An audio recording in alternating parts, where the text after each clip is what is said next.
going to do a simple cat doodle. So this is why we're starting off with a round object. So I've got my reel of tape here, an empty one, and they're really handy for drawing circles. So this is obviously a very fat and well looked after cat, I should point out as well. So the first thing I'm going to do is another oval in the top, and that's going to be the cat's little sort of face. It will start to make sense a bit more as I kind of draw it. So you've got a little oval there, and then it's going to have two softened triangles for its ears, which are going to come up like that. And then I'll usually have a sort of inside bit as well, because you always get that little overlap because they're curved in, so you see a little bit of the sort of back showing there.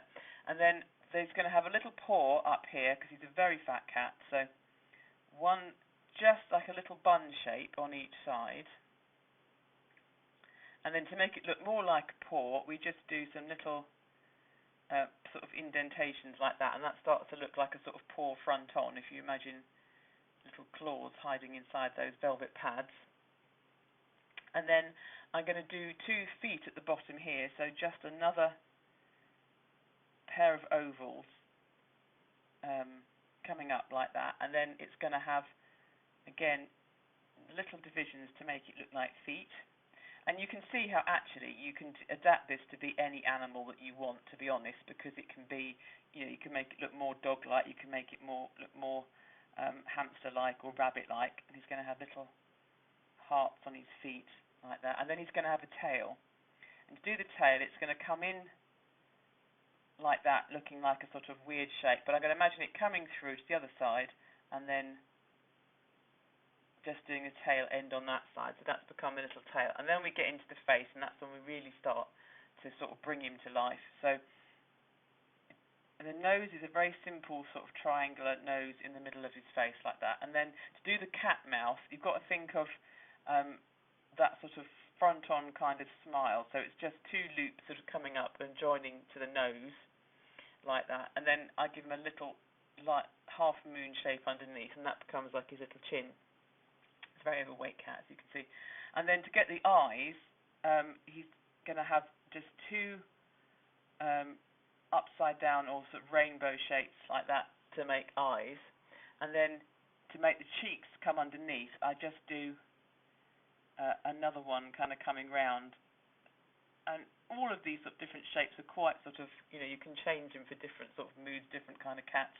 And then I might just put like a second little line below that rainbow just to be like the bottom lid. And then he starts to look very much like a little fat sort of cat cartoon figure. And you can add in dots like round that for whiskers. And you can add a little sort of extra shape on like that, and that looks more like an arm then, just sort of coming round his tummy. Oh, here comes Amanda. So that's just a little sort of fat. And then, of course, you can give him a tummy sort of shape like that. And once you've got this sort of basic outline shape, you can add in all sorts of doodles and decorations to make him into a patterned cat. Hi, Amanda, who's just joined us. I'm going to draw this one again because I've gone through it with Ellie drawing it once. So I'm going to draw it again. So if you've got something round to grab, like the base of a mug or tape, a bit of masking tape reel or something like that. So I'm going to draw it through again anyway, and then we're going to add some more doodle pattern to. We're doing a Japanese cat or Japanese style cartoon fat cat. Oops. And it can be changed to, once you get the hang of drawing them, you can do any kind of fat animal in this kind of way, but it's just starting out with this very sort of extreme round shape. So again, if you want, you can sort of draw through again now. We're going to start with a great big, or a big round circle. I always say round circle as if there were any other kind. And that's the basic sort of body of our sort of fat lucky cat. Then we put an oval shape in the top, and that's going to be the face area of whatever animal you want to do. And then we're going to put the ears in, so 2 little softened triangles, not too spiky, but with a like sort of softy kind of edge, and then do an inside shape as well. and that just has that feeling of the ear sort of sitting on the face like that. And then paws, we're going to do, I don't mean stop, I mean animal paws. We do an oval on each side first. And again, if you're doing something where they basically want to be the same or sort of symmetrical, if you do each stage on each side in turn, it's much easier than trying to do everything on one side, and you forget how you did it and you can't match them up so easily. And then once you've done those, to make them look like more paws, we just put a little curl coming up, a little curl coming up, and then maybe two in the middle, and that starts to look like the sort of soft pads on the end of an animal's paw. So if you do two and then two in the middle, then that looks like his little sort of fat round paws. And then to do his feet, on this one, what I'm doing is two ovals, again at the bottom of the circle. He's not sitting, it's not, we're safely say it's not the most naturalistic drawing of a cat, although my cat's working on becoming this shape. And then you just make little foot sort of divisions again in the same way to give him little toes, and a slightly heart-shaped sort of pad on his feet, which, are quite sort of... And then we've got to put in a tail, so we can do a tail in all sorts of different ways. We can just do a tail so it comes round, and to make it look like it's in a curve, you bring that line back, so that looks like it's bent round, and then just join it up like that, and that has the effect of looking like a little tail. You could do a long one, stretch out, you could do a little short one. There's all sorts of potential. And then for his face, again, so we do a triangular nose in the middle. That's it. And then that sort of cat smile, which is sort of like an upside down, very elongated Y shape, but has that sort of little pouchy cheek look. And a little chin underneath, and that gives us that sort of round face. And eyes are just two little half moons or sort of rainbows, I think, of the mouth, sort of that sort of little shape like that. And then the cheeks come just slightly below that, little round. This is rather a chubby cat. And then we can put some three little dots in, and that looks like the whisker. Whiskers would come out from there, and then I put a second little line underneath those eyes just to look like sort of the lower lid. And if you want to, finally, you can add a little shape so it looks like an arm. I suppose it's a front leg, really, isn't it? It's a cat. And then once I've done that, then I can add in a tummy section like this. And then once you've done your super fat cat like that, then we can add some decoration to him. So he's a doodle cat, not just a plain fat cat. But the thing to remember is when you've got a big fat shape like this is to try and see if we can get some of your doodling to kind of follow the shapes that you've got. So instead of just doing like sort of straight, very geometric lines, we want something quite sort of plump, a plump and curly pattern. So we can imagine his patterning coming round and sort of swirling and curling. But don't forget, he's a circle, so it might disappear off sort of round the sides of him. So if you start a pattern and he's sort of going off the page, you just let it disappear off to the edge and then sort of bring that line round. And obviously this is in no way a realistic, naturalistic cat, so it doesn't matter if he's got fancy patterns on him. So it just adds to him looking really cute and chubby. So we can just fill up his space now with some of our bumpy, spirally patterns, and some of the patterns that you like to use, or ones that you've developed, or we can try different ones, and we'll try and get them. We won't do them completely symmetrical because I think he's, I think unless you can do it absolutely perfectly symmetric, identically on each side, don't worry about do it definitely different, and then that way no one thinks it's meant to match, and so it doesn't look strange or weird or anything. But he's going to have some sort of florally patterns on him as well. Just we can do two spirals like that, and that kind of forms the edge of like the side view of a kind of lily flower, and then we can do a little bridge across there and some of our petal shapes. And make those into more petal shapes, and then we can bring some lines down into that centre point just to give that a bit more body, and that's like a little flower on our kitty. And we can do a second row of petals just with a kind of wiggly line kind of coming round, and then bring some line work through there, and that's just starting to get a really lovely kind of all over pattern that's building up. And so let's put a spiral as if it was coming under his paw. And I think with this sort of one, you just want to pack as much pattern as you can onto his surface, so that certainly this part of his body is just really, really decorated. So if you're not sure where to go, just try doing some little circles that fit in together.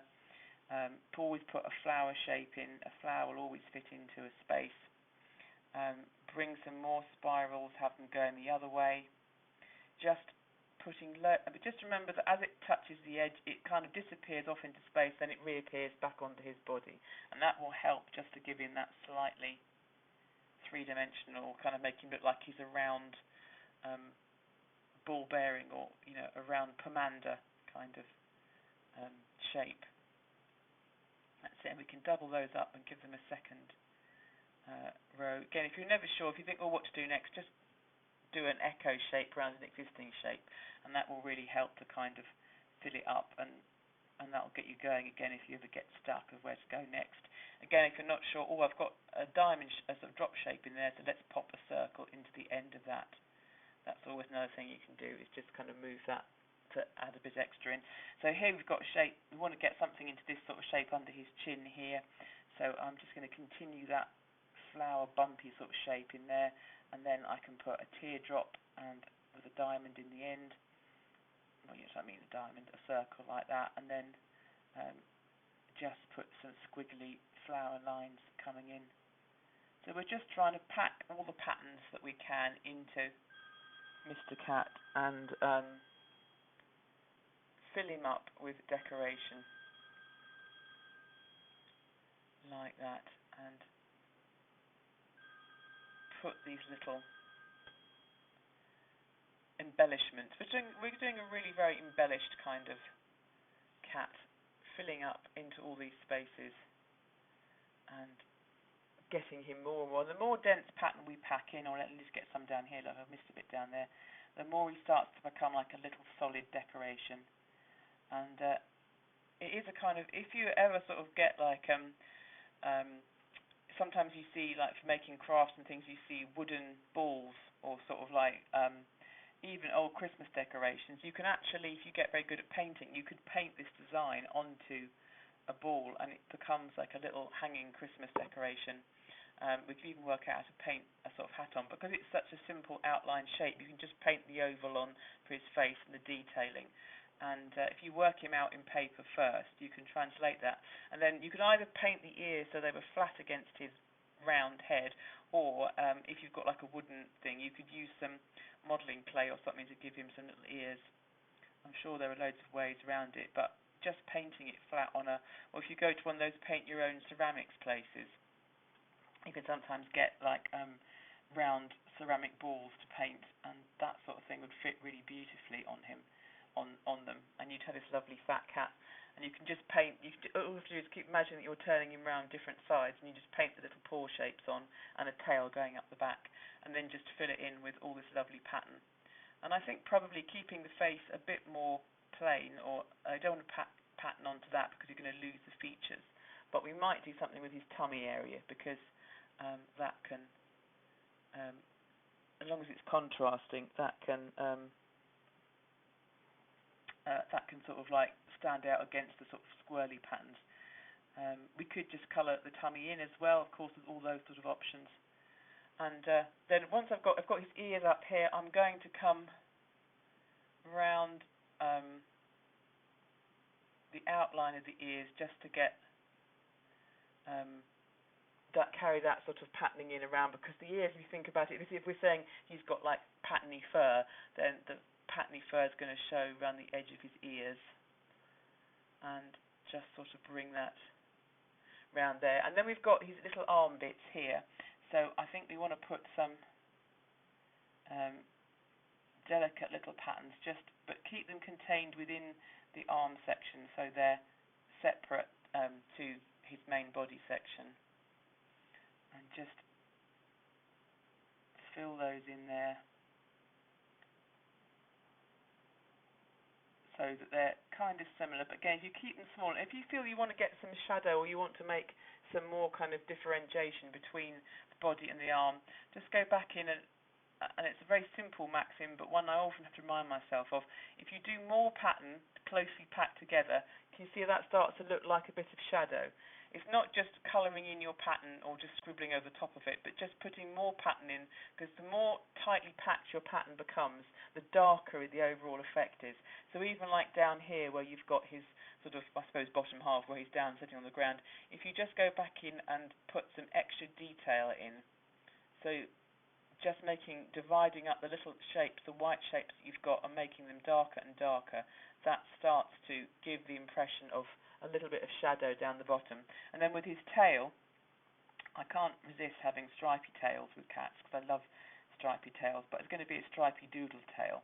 So I'm going to sort of work it in spirally, spirally diagonal kind of like shapes coming round his tail. So I still want to get a stripy look, but I'm doing it with a spiral as well as a diagonal kind of coming through. Just sort of bringing that around the end of his tail. And I think the very end of his tail I'm going to colour in darker, just so that it stands out. But often cats have that nice dark tip to their tail. So I can just bring some lines up to meet that spiral, and that just gives that a slightly darker kind of feel. And now he's got a lovely patterny tail. Then we've got his little feet here. I'm not going to put too much pattern on there again, because they're quite close to all the other details. You'll find they'll get a bit lost if you try and get too much in. So rather than putting pattern on the feet, because I want to keep those nice toes, I may just do little half-moon circles kind of round his toes, just to make them look more like the little pads on a cat's foot, just to sort of bring them in a sort of quite toe-like feel. And then I think I'm going to colour in or put doodle into these little heart pads on his feet. So I'm going to swirly and just sort of curly in some patterns in there, and doing a similar swirly pattern kind of coming across all of the heart like that. So he's got two little heart feet. It just helps him sort of stand out against the rest of him, but without getting too lost. Then with his hands, again, I don't want to put too heavy pattern on, but you would see the kind of patterns coming over, because it's sort of, if we're saying pattern is his fur, then his paw is pattern as well. But if I'm going to bring a pattern over that just sort of comes over the top of his hands and adds paws, they look quite handy, don't they, but paws, that just sort of brings a little bit of detail in. And I don't want to lose too much of the detail of it being the little paws. So I can add in some dot kind of patterns across. Looks like it's quite cool now. He's got like sort of tattooed knuckles, like he's on the back of his hands. So I'm going to bring those. He's obviously a hipster cat. You know, he's probably got a vegan cafe somewhere with all his cat hipster friends. Because I don't think he's like a sort of hard nut tattoos. I think these are very much hipster tattoos, aren't they? And just bring those little dots into there. So that just adds that sort of little bit of detail. Let me just come a little bit closer so you can see him. There we go, in all his sort of patterny detail. It's a bit of a white space here, so I think I want to put a bit more happening in this curl here, because if you leave a space inside all this pattern, it's going to look a little bit like what is trying to be like an extra limb or something. So I want to blend that in and just sort of curl some more of that detail in here. Small bits sort of going around there, and I think a little bit, you can see as you sort of look back, yeah, there's sort of little white spaces here. Maybe this spiral here is a bit too open, so let's put it's just using very simple, again, just tiny little bump shapes. It doesn't need to be anything complicated, just to get that kind of real overall pattern feel. and just bring that into spiraling. And then I think I'm probably not going to do anything really in his tummy. There's always a potential to write a message in there as well. So if you were designing a card for somebody for their birthday, he could have happy birthday written across his tummy. And I'm just going to then just to put a little bit of colour into it. Not a lot. I like to keep it very minimal with these tattoos because the black and the white sort of together is very classic. But I'm just going to get a red. You could get a red pencil or a pink pencil. And I'm just going to add a little blush of colour on his cheeks up here. Just a little tiny bit of shading just to sort of bring in, and a little bit across there like that. And you can, of course, totally go mad and colour him all in completely psychedelically and colour all his patterning, but, it's completely up to you how you want to do it. But I'm going to keep it quite minimal. And then I just colour his nose in pink as well, just so he's got a nice healthy glowing nose. And I might just put a little blush of very light pink colouring in the top of his ears, because ears are quite translucent things and you often see that little hint of pink in them because the light is shining through them, and just catching that sort of little bit of skin pink underneath. And you could put some pink on his toes as well.